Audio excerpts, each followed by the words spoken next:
Ang Diyos ay hindi malupit. May napakagandang balita para sa lahat na nalantad sa doktrina ng walang hanggang impyerno. Ang doktrinang ito ay hindi sinusuportahan ng masusing pag-aaral ng Biblia. Inilalarawan ng kasulatan ang kamatayan bilang isang walang malay na estado. Ito ay pansamantalang pagtulog na tatagal lamang hanggang sa muling pagkabuhay.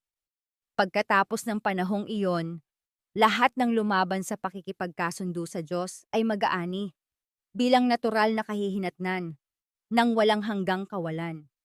Upang makahanap ng suporta para sa isang nagniningas na lugar ng pagdurusa sa Biblia, dapat nating gawin ito sa pamamagitan ng literal na mga salita na sinadya upang maging simboliko.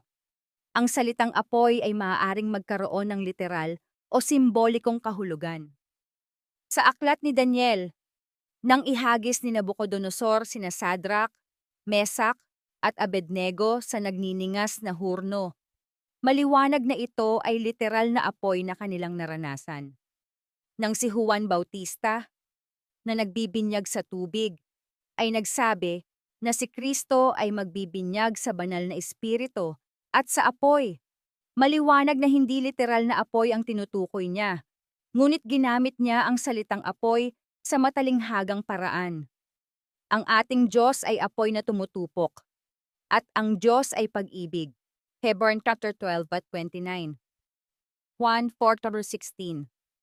Ang dalawang tiyak na pahayag ba na ito tungkol sa Diyos ay magkasalungat? Ito lang ay kung iisipin natin na literal na apoy ang apoy. Ang apoy ay isang kemikal na reaksyon. Ang Diyos ba ay isang kemikal na reaksyon? Ang mga pahayag na ito ay lubos na magkakasuwato kung nauunawaan natin ang epekto ng pag-ibig ng Diyos sa isang tao. Ang pag-ibig ng Diyos ay tumutupok ng pagkamakasarili. Ang pagiging makasarili ay kabaligtaran ng tunay na pag-ibig. Kung tayo ay bukas sa pag-ibig ng Diyos, ang parehong pag-ibig na iyon ay darating sa atin na tutupukin ang nakamamatay na pagkamakasarili sa ating mga puso. Ito ay isang karanasang nagbibigay buhay. Kung lalabanan natin ang pag-ibig ng Diyos, sa halip ay kumakapit sa sarili nating pagkamakasarili, ang pag-ibig ding iyon ay magiging dahilan ng pagdurusa. Sisikapin nating lumayo rito at tumakas o magtago sa Diyos. Iyan ang karanasan ni Adan at Eva pagkatapos nilang paniwalaan ang kasinungalingan ng ahas tungkol sa Diyos. Kung maunawaan sa ganitong paraan, makikita natin na ang pag-ibig ng Diyos ay ang apoy na tumutupok. Ang talinghaga ni Jesus tungkol sa taong mayaman at kay Lazarus ay minsan ginagamit upang suportahan ang doktrina ng isang literal na lugar ng pagdurusa. Mayroon ngang isang taong mayaman at siya'y nagdaramit ng kulay ube at maselang lino at sa araw-araw ay kumakain ng sagana.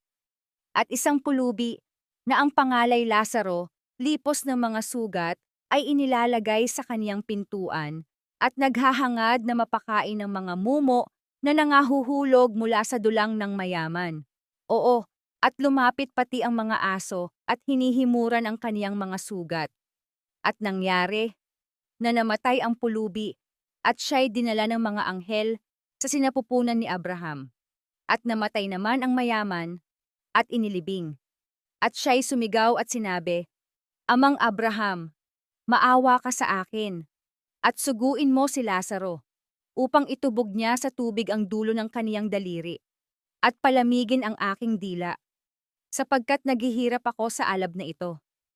Datapuwat sinabi ni Abraham, "Anak, alalahanin mo na ikaw ay tumanggap ng iyong mabubuting bagay sa iyong pamumuhay, at si Lazaro sa gayunding paraan ay masasamang bagay. Datapuwat ngayon ay inaaliw siya nito, at ikaw ay nasa kahirapan.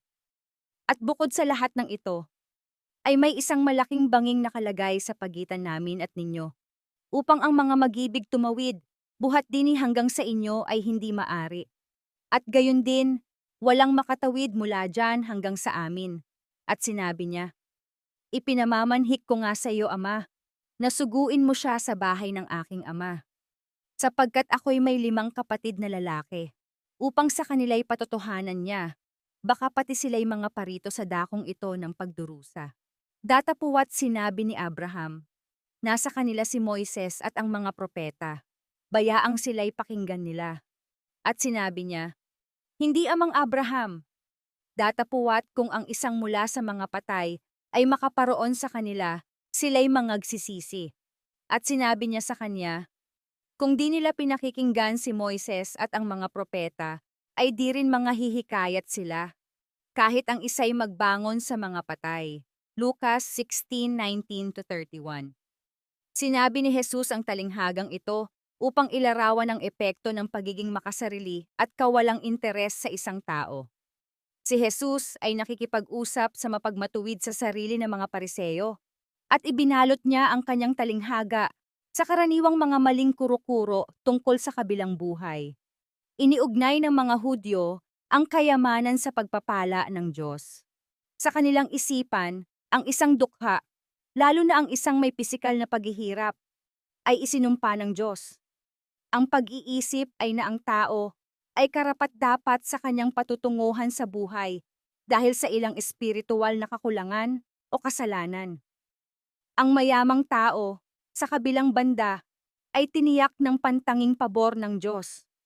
Ang kayamanan o katayuan ng isang tao, sa paraan ng pag-iisip ng mga Pariseo, ay isang sukatan ng kanilang tamang katayuan sa harap ng Diyos. Ibinigay sa kanila ni Jesus ang talinghagang ito upang ilantad ang kamalian ng makitid at malupit na pananaw na ito. Our Daily Devotional, January 26, 2025. Galing sa Aklat ng Mga Gawa, ng banayad natin na Diyos Pahina, 71-75 unang bahagi. Abangan ulit bukas sa pangalawang bahagi. Pagpalain kami na mahal na kapatid sa araw na ito sa ating banayad na Diyos. Siya ay Diyos na hindi sinungaling at hindi pa bago-bago. Ang Diyos ay pag-ibig kahapon, ngayon at magpakailanman. Maranatha.